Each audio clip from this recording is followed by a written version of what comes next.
a beat here, at least on the main number. But of course, we have to look a little bit closer into that delivery estimate, as well as, of course, those cash flow numbers, Taylor. Not quite seeing them yet, but Tesla does say it expects to achieve 50% annual growth in vehicle deliveries. Yeah, interesting. I've just downloaded the press release. I'm on page 4. We're going to be going through all the numbers, Caroline, the horse race here. But so far, like we said, the revenue up 74% year over year. They're really talking about substantial growth in their deliveries, of course, when the average selling prices declined by 13% year over year for the Model S and the X.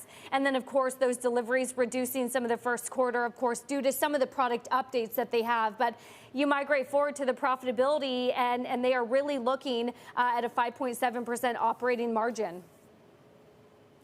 Just 5.7%, because this is like we're also looking at a company that continues to need to show its profitability with free cash flow as well. All important, $293 million. The estimate had been for a negative cash flow. It's interesting, of course, Carol, how much this is benefiting off other cars needing to get their carbon credits, trying to get their, of course, overall perspective on offsetting some of their still combustion engines that they're selling thick and fast. But this is a company that's still managing to rally after hours, as we see that Tesla's on track to start production from Berlin factory in 2021. Yeah, listen, I think there's a lot of moving parts when it comes to Tesla specifically. You are listening to Tesla earnings on Bloomberg Radio, Bloomberg TV, and YouTube.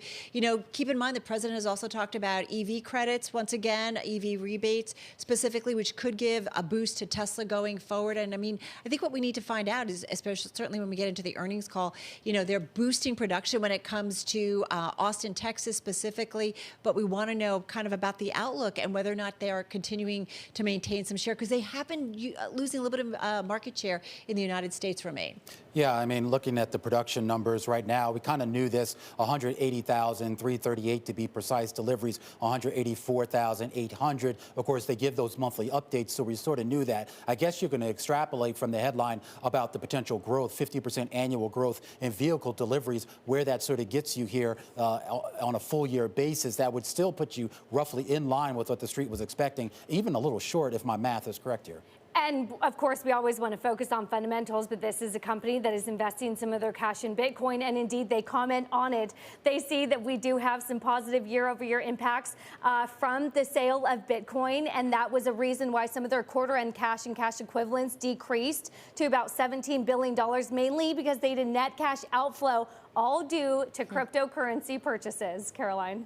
And of course, many saying that the rebound that we saw in Bitcoin since the weekend was in large part because Elon Musk tweeted. Once again, of course he does that, but he said, what does the future hodl? Which hodl being that technical term that the crypto markets like in terms of holding your crypto. But he was sort of signifying, of course, the ongoing interest he and perhaps his company have in cryptocurrencies, Carol. Yeah, absolutely. Stock little change here in the after hours, but certainly we'll continue to follow on that earnings call.